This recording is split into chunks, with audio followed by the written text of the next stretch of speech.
All right, so this last little section is a review of a lot of stuff. It's talking about physical and chemical restraint, stuff that we do on a routine basis. Just a little bit of a review of our protocol and some maybe common best practices. This is by no means meant to instruct you on how to take people down or do any of that stuff, because our position is going to be that you have police help you with that. But just some thoughts of things to think about if you get put into a situation that is warranting of that. Okay, so the philosophy of restraint, it's basically when you come to that point where your best interpersonal skills have been fruitless.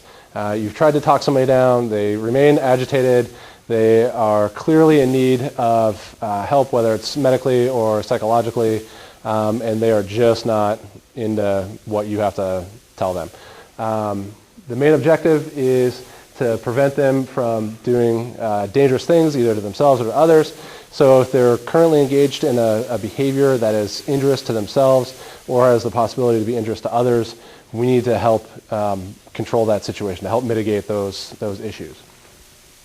Talking a little bit about competency and transporting people against their will. Those that are in imminent danger of hurting themselves or other aren't deemed to be competent and need to be evaluated and treated. So, and then the other thought or philosophy is that restraint is not punitive. We're not doing this because they yell at us. We're not doing it because they spat at us. We're doing it to help mitigate and control those behaviors that are dangerous to themselves or to others. At the end of the day, it's to keep everybody safe. It's to keep you safe primarily. It's to keep them safe secondarily. So considerations, we're going to restrict movement while allowing for unimpeded access. So we need to be able to judge their respiratory rate, make sure that they maintain an open and patent airway, get vital signs, things like that. So we're not going to put them in positions where we can't do that. We want to use the least invasive methods first, whether that's trying to calm them down, talk to them, use olanzapine, but clearly that's failed. That's why we're here. If you can coax them onto the stretcher and get them seatbelted in and say, listen, these seatbelts are on here for your protection so that you don't get injured, so that you stay on the stretcher like you're supposed to, and that's enough to make them stop behaving the way they are. Okay, great. Stop right there. That doesn't work. We always have the little posies if they just need that gentle reminder to not grab or bat at us or swat at us. Great for the little old ladies, but maybe not terribly applicable to this, but always have that as a thought. Then there's the Velcro restraints for the people that just are not compliant, that really need to be restrained so that they don't hurt themselves or they don't punch you in the face or any of those things. We're moving on. So as you can see, there's a progression in level of invasiveness into how we restrain. And then at the end is the chemical, where we just sedate them, make them go to sleep, and then that's how we control their behavior. When we do restrain people, we want to maintain normal range of motion. We don't want people bent over backwards. We don't want people having their elbows flexed in the wrong direction, legs flexed in the wrong direction, because again, that will increase or induce a painful stimuli, and we're not doing this to be punitive. We're doing this to prevent harm to them, right? Okay. The only other caveat, we have peed an 8-year-old that it took 4 grown adults Wow. and multiple calls to MRH, and he still fought the sedation the whole way. And you couldn't safely transport an 8-year-old who's that flexible, who one up, one down, and still just twisted inside out. Gosh. Yeah. Yeah. That was the one thing that we could have probably. Yeah, I mean, there's always going to be that what if scenario that we probably don't have the answer for. But the overall feeling or consensus that I'm hearing is that there's a little bit too much slack in the Velcro restraints that we have. They're cumbersome to operate when you're trying to restrain a fighting patient, and maybe is there a better option to explore. So we can do all of those things.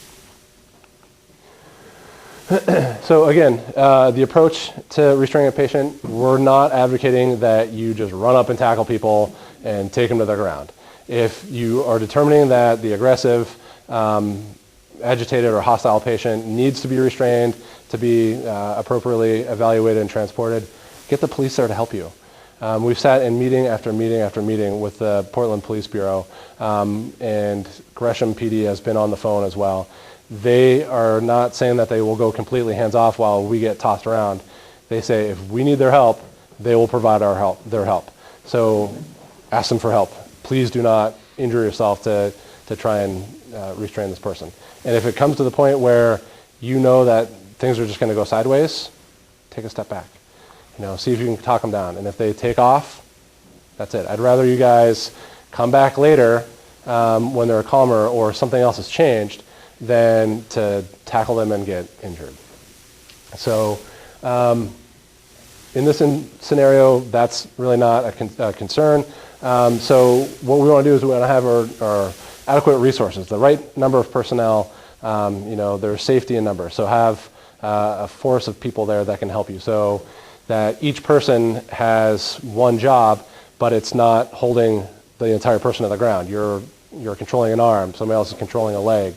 So that way the power distribution is spread between a group. Have the equipment ready so that once you get the person on the ground, you're not like, oh shit, everything's 3 blocks that way where we staged. Now somebody's got to run down and get the stretcher and the restraints and the backboard or whatever else that it is that you need. So have everything easily and readily available. Not only does that make things go more smoothly and efficiently, it reduces your risk of it.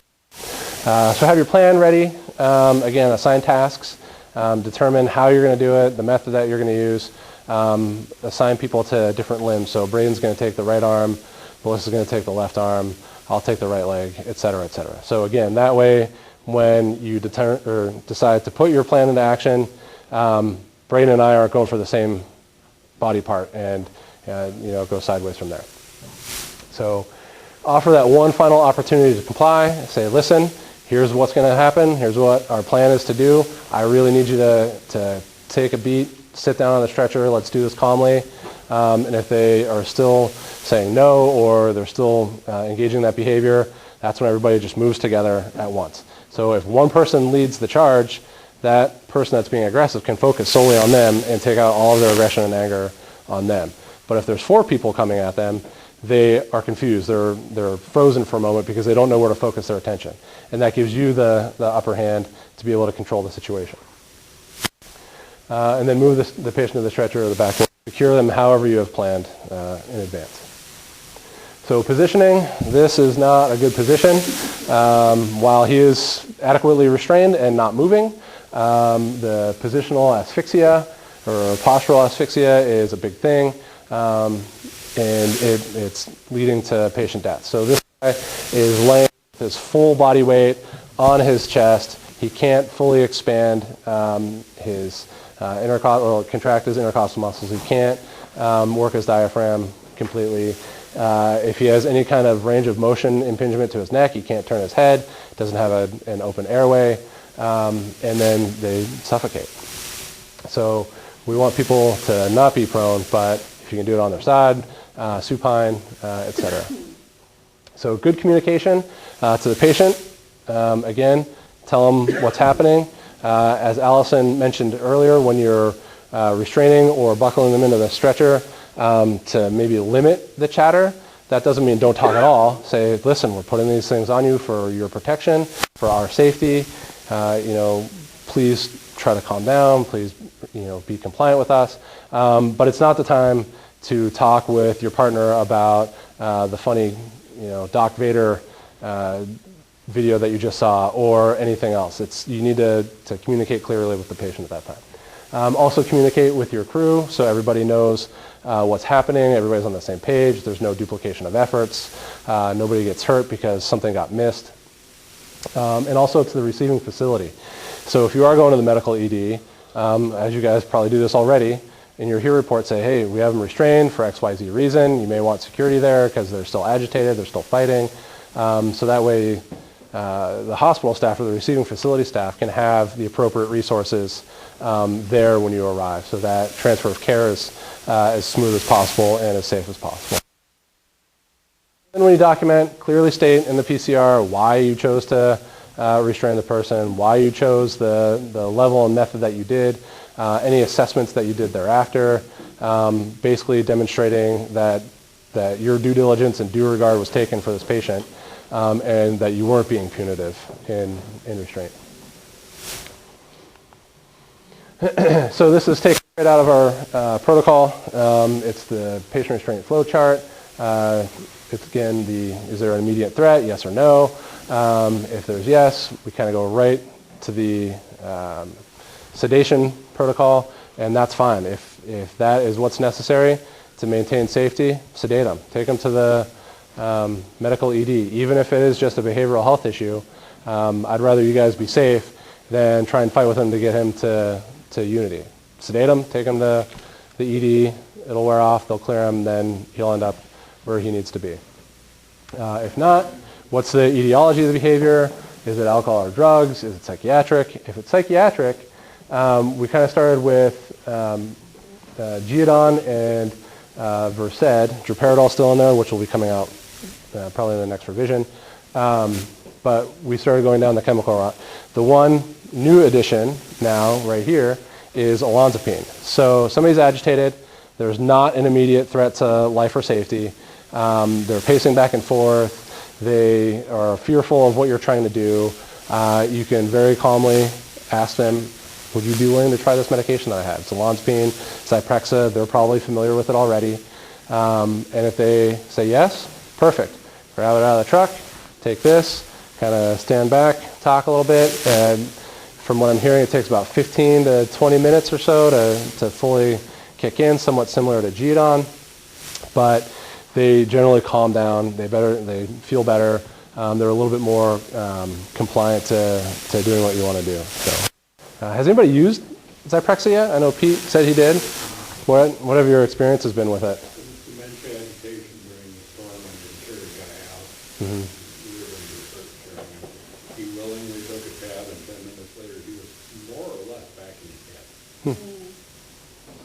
Great. That functional baseline was high functioning. Yeah. Right. How about you, Nate? One was some non-compliant schizophrenic, and it helped her out with her, and she was actually willing to go with us then. The other one, he was still just angry, and he had been aggressive because it wasn't working too. Oh, so he was becoming frustrated that it didn't work, so that just increased his... I heard somebody else had the same thing.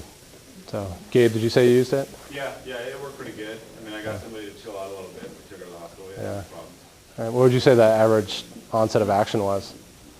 Probably right about that, like 20 minutes or something like that. It lowered her heart rate a little bit, and she chilled out. And, Great. yeah. So it's available. So the other thing to note about Zyprexa is we're using it as an anti-anxiolytic, right, or anti-anxiety medicine, so the anxiolytic. You can give it to anybody that you feel would benefit from it. The only hard stop on Zyprexa is age, not to anybody less than 18 years of age. So Dr. Ju feels that benzos are a better frontline agent for the out-of-control 8-year-old or 16-year-old or whomever. But that's the only hard stop is age 18. For your older patient, over 64 or 65, the dementia patient, really the only precautions that he wants us to watch out for is hypotension and some bradycardia. But if you have that agitated dementia or Alzheimer's patient, feel free to use it. You know, if you have somebody that was just in a car accident and is really freaked out and maybe not have any other injuries, offer them a Zyprexa to calm down. And then if they want to refuse, do your normal refusal procedures. You know, tell them the risks of refusal, get them to sign the paper, and then that's fine. So 1 dose of Zyprexa. If that doesn't work, we move down the line to benzos. Here's the restraint protocol, physical guidelines, procedures, thought processes. These are all the things that we just talked about. Again, straight out of the protocol book. I know all of your downtime at quarters while you guys are, feet up on the couch. You're reading these things, so keep on doing that. That's just the continuation of the same. So olanzapine, again, we'll kind of zip through this because we talked about this at in-service. This is what it looks like. It's no different. We're going to put the little smiley face stickers on there. It's a small yellow tab, orally dissolving. I'm under the impression or under the understanding that it works better sublingual. It dissolves better and it's absorbed, and the uptake is better that way. But if they just put it in their mouth and it dissolves that way, that's fine too. I can't answer that one. I'm being recorded, so probably not good. All right, so again, second generation antipsychotic. This is by far my favorite phrase in pharmacology. Mode of action is unknown, but we just know it works. So there you have it. They believe that it's because it's a histamine antagonist, that it causes some sedation that way. Indications for anxiety, bipolar. Really the precautions. The pregnant females, not a lot of adequate data to know if there's a risk-benefit to it. May worsen your hyperglycemia. Our 10 milligram dose I don't think is going to push anybody into DKA, but just so you know. May result in hypotension, especially in the older population. So if you are using it for patients that are over the 65 mark, just be cautious of that in the bradycardia. May have some extrapyramidal effects, so the tardive dyskinesia, the twisting of the hands, the smacking of the lips. Obviously, we have things that can control that, or reverse it anyway. So just some of these things to watch out for. Drug card. So these are the ORSs. This is what gives authority to peace officers to place people on mental health holds. So when the officer arrives, they make contact with the patient. They have a list of questions that they ask. There are some criteria or parameters that patients need to fall into, and then they fill out their paperwork accordingly. So is this person non-domicile and a threat to themselves? Are they engaging in behaviors that are dangerous to themselves or others? Do they fit all these other parameters? Yes.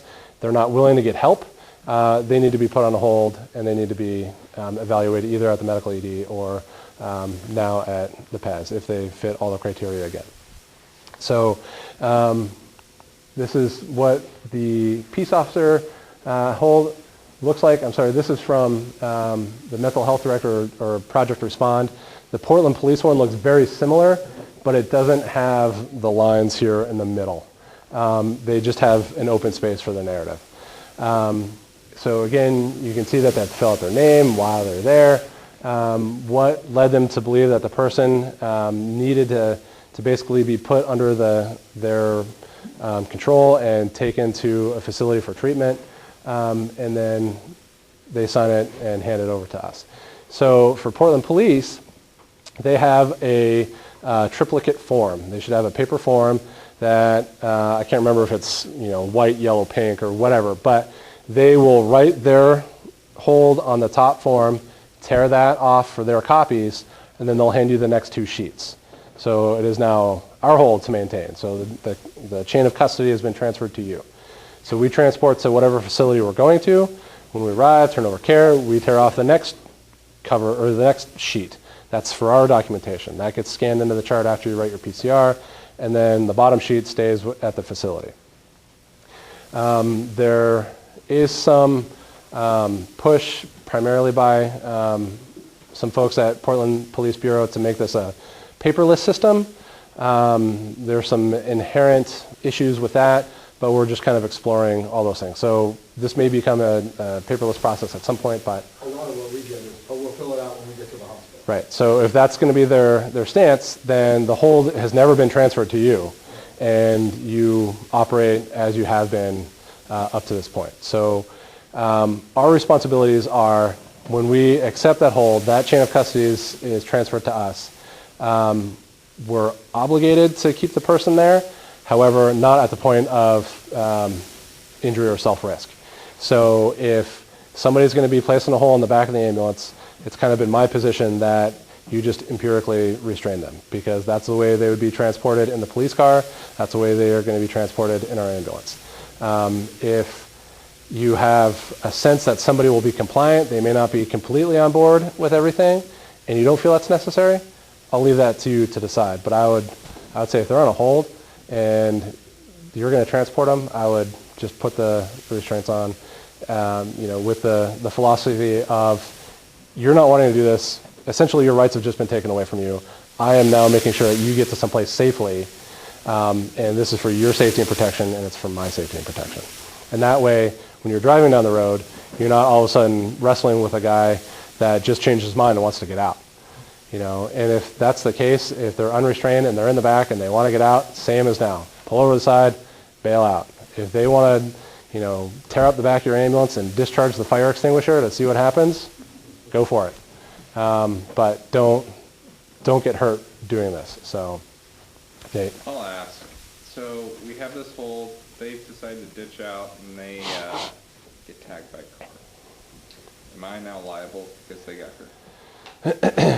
If you are in a position where you are imminently in danger by somebody that is having a mental health crisis and is endangering you, and they get out and get hit by a car, I can't say 100% with certainty that you will not be held liable, but I think there's a strong case to say, I did my best. I operated with due regard to keep this person safe by doing these things.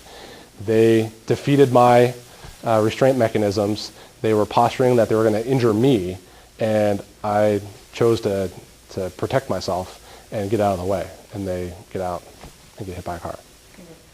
So, yes, Jesse. Is this form going to be anything like the PCSs where someone 3 offices away gets busy about what to put on it, like birthday and whatnot?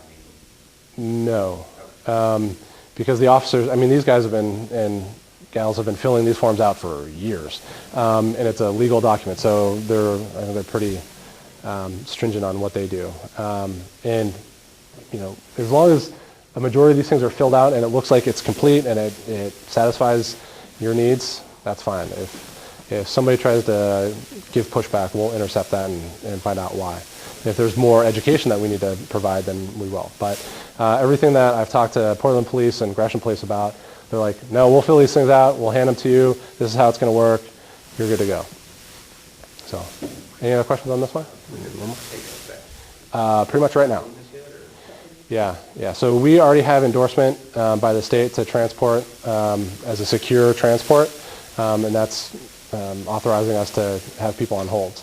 We I don't want to say hesitated because it was more of a slowdown. We slowed down on actually doing this until I was able to meet with all of you and go over all this so you guys kind of knew the expectations, knew the rights and responsibilities and all that stuff. So as of tomorrow, if you go out and a Portland officer puts somebody on a hold and transfers that custody to you, you're good to go. Again, Unity is not available, so it would be to the ED, but that's the way it goes. So this is more of the same. It's just, again, spelled out what they need to find, how they have the authority to put people on hold, etc. So the 426233 is basically the same as the other one that we just looked at, but it is in relation to people from Project Respond. So the previous one was peace officers, this one's Project Respond. And again, just kind of zipping through it, the verbiage is fairly the same. It just substitutes out peace officer and puts in community mental health professional. And if anybody's read their ORSs, these things are like a study and constant reference. And it refers you to 430.610. And then you read that one and it refers you to another one. And then you somehow magically wind up back where you started. But there's a lot of ORSs that say kind of the same things, but these are the ones that pertain to us specifically. So a little bit more of the same. If there's any questions on any of these things, please let me know. But really quickly, a would you rather puff up like a blowfish whenever you sense danger, or be a flock of seagulls for an hour? You puff up anyway, no matter what? Yeah. All right. Well, Liz is buying a whole bunch of new uniform pants with elastic waistbands for you blowfish types. So. Nobody's seen Fern Gully. Yeah. So then we have one more. Would you rather respond to the 900 block of Northwest NATO? Never. Make change any. I'll take NATO because I can transport them. That's what